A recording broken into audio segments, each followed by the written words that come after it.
जय हो श्री शनिदेव महाराज की। आज हम आपको शनिवार व्रत की कथा सुनाने जा रहे हैं। आप इस कथा को ध्यान से सुनिए, वीडियो को लाइक कीजिए, कमेंट कीजिए और पूरी कथा को ही सुनकर जाइए, अधूरी मत छोड़िएगा। कथा जब भी सुने तो पूरी सुने। तो चलिए शुरू करते हैं शनिवार व्रत की कथा।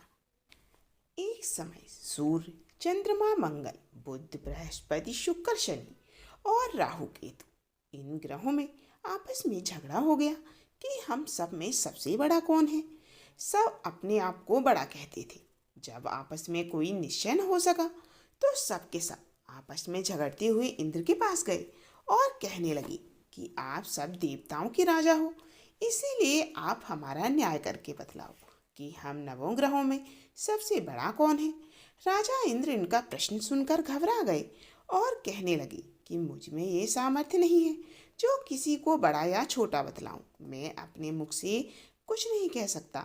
हाँ, एक उपाय बता सकता हूँ। इस समय पृथ्वी पर राजा विक्रमादित्य दूसरों के दुखों का निवारण करने वाले हैं, इसीलिए तुम सब मिलकर उन्हीं के पास जाओ, वही तुम्हारी दुखों का निवारण करेंगे। ऐसा वचन सुनकर सभी ग्रह देवता चलकर भूलोक में राजा विक्रमादित्य के पास सभा में जाकर उपस्थित हुए और अपना प्रश्न राजा के सामने रखा। राजा उनकी बात सुनकर बड़ी चिंता में पड़ गए कि मैं अपने मुख से किसको बड़ा कहूँ और किसको छोटा बतलाऊं। जिसको छोटा बतलाऊंगा वही क्रोध करेगा। परंतु झगड़ा निपटाने के लिए उन्होंने एक उपाय सोचा। उन्होंने सोना, चांदी, कांसा, पीतल, सीसा, रांगा, जस्ता, अभ्रक और लोहा, नवों धातुओं के 9 आसन बनवाए और सब आसनों को क्रम से, जैसे सोना सबसे पहले और लोहा सबसे पीछे बिछाए गए। इसके पश्चात राजा ने सब ग्रहों से कहा कि आप सब अपने अपने सिंहासन पर बैठिए। जिसका आसन सबसे आगे है वह सबसे बड़ा और जिसका आसन सबसे पीछे है वह सबसे छोटा जानिए। क्योंकि लोहा सबसे पीछे था और वह शनिदेव का आसन था, इसीलिए शनिदेव ने समझ लिया कि राजा ने उसको छोटा बना दिया। इस पर शनिदेव को बड़ा क्रोध आया और कहा कि राजा, तू मेरे पराक्रम को नहीं जानता। सूर्य एक राशि पर 1 महीना, चंद्रमा 2.25 महीना 2 दिन, मंगल 1.5 महीना, बृहस्पति 13 महीने और बुध और शुक्र 1 महीने, परंतु मैं एक राशि पर 2.5 अथवा 7.5 साल तक रहता हूँ। बड़े बड़े देवताओं को भी मैंने भीषण दुख दिया है। राजन सुनो, राम जी को जब 7.5 ही आई तो वनवास हो गया और रावण पर आई तो राम और लक्ष्मण ने सेना लेकर लंका पर चढ़ाई कर दी, रावण के कुल का नाश कर दिया। हे राजा, अब तुम सावधान रहना। राजा कहने लगा, जो कुछ भाग्य में होगा देखा जाएगा। उसके बाद अन्य ग्रह तो प्रसन्नता के साथ चले गए, परंतु शनिदेव बड़े क्रोध के साथ वहां से सिधारे। कुछ काल व्यतीत हो जाने पर जब राजा को 7.5 की दशा आई तो शनिदेव घोड़ों के सौदागर बनकर अनेक सुंदर घोड़ों के सहित राजा की राजधानी में आए और राजा ने सौदागर के आने की खबर सुनी तो अश्वपाल को अच्छे अच्छे घोड़े खरीदने की आज्ञा दी। अश्वपाल ऐसी अच्छी नस्ल के घोड़े देखकर और उनका मूल्य सुनकर चकित हो गया और तुरंत ही राजा को खबर दी। राजा उन घोड़ों को देखकर एक अच्छा सा घोड़ा चुनकर सवारी के लिए चढ़ा। राजा के घोड़े की पीठ पर चढ़ते ही घोड़ा जोर से भागा। घोड़ा बहुत दूर एक बड़े जंगल में जाकर राजा को छोड़कर अंतर्ध्यान हो गया। इसके बाद राजा अकेला जंगल में भटकता फिरा। कुछ देर के पश्चात राजा ने भूख और प्यास से दुखी होकर भटकते भटकते एक ग्वाले को देखा। ग्वाले ने राजा को प्यास से व्याकुल देखकर उसे पानी पिलाया। राजा की उंगली में एक अंगूठी थी, उसे निकालकर राजा ने प्रसन्नता के साथ उस ग्वाले को दे दी और शहर की ओर चल दिया। राजा शहर में पहुंचकर एक सेठ की दुकान पर जाकर बैठ गया और अपने आप को उज्जैन का रहने वाला तथा अपना नाम बीका बतलाया। सेठ ने उसको कुलीन मनुष्य समझकर जलादि पिलाया। उस दिन सेठ की दुकान पर बिक्री बहुत अधिक हुई। तब सेठ उसको भगवान पुरुष समझकर भोजन कराने के लिए अपने साथ ले गया। भोजन करते समय राजा ने आश्चर्य की बात देखी कि खूंटी पर हार लटक रहा है और वह खूंटी हार को निकल रही है। भोजन के पश्चात कमरे में आने पर जब सेठ को कमरे में हार न मिला तो सबने यही निश्चय किया कि सिवाय वीका के यह हार और किसी ने नहीं लिया। परंतु बीका ने हार लेने से मना कर दिया। इस पर 5-7 आदमी इकट्ठे होकर उसको फौजदार के पास ले गए। फौजदार ने उसको राजा के सामने उपस्थित कर दिया और कहा कि ये आदमी तो भला प्रतीत होता है, चोर मालूम नहीं होता, परंतु सेठ का कहना है कि इसके सिवा और कोई घर में नहीं आया, अवश्य ही इसी ने हार चुराया है। तब राजा ने आज्ञा दी कि इसके हाथ पैर काटकर इसे चौरगिया किया जाए। राजा की आज्ञा का तुरंत पालन किया गया और बीका के हाथ पैर काट दिए गए। इस प्रकार कुछ काल व्यतीत हो जाने पर एक तेली उसको अपने घर ले गया और कोलू पर उसको बिठा दिया। बीका उस पर बैठा बैठा जुबान से बैल हाँकता रहा। शनि की दशा समाप्त हो गई। एक रात को वर्षा ऋतु के समय वह मल्हार गाने लगा। उसका गाना सुनकर उस शहर के राजा की कन्या उस राग पर मोहित हो गई और दासी को खबर लेने के लिए भेजा कि शहर में कौन गा रहा है ये गाना।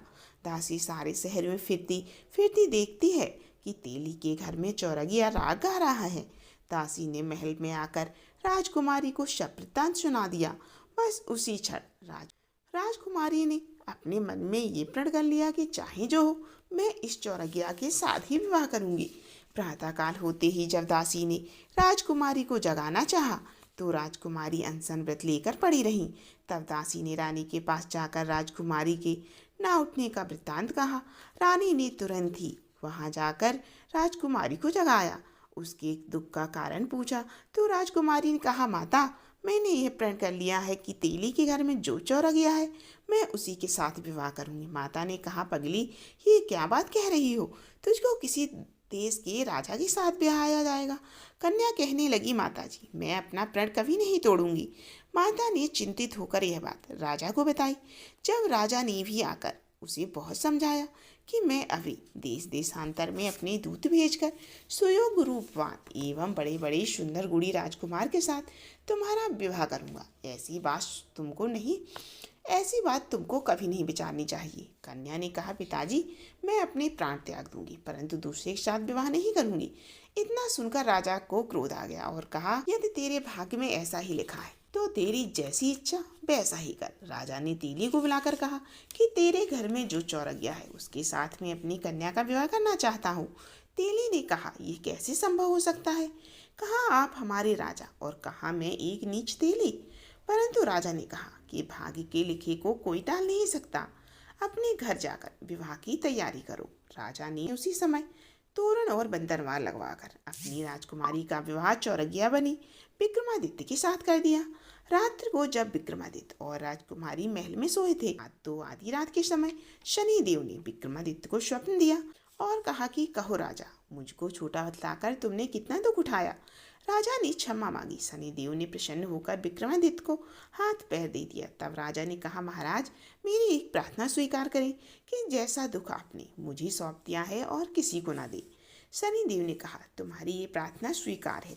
जो मनुष्य मेरी कथा सुनेगा तथा कहेगा उसको मेरी दशा कभी नहीं आएगी तथा उसे किसी प्रकार का दुख नहीं होगा, और जो नित्य ही मेरा ध्यान करेगा और चींटियों को आटा डालेगा उसके सब मनोरथ पूर्ण होंगे। इतना कहकर शनिदेव अपने धाम चले गए।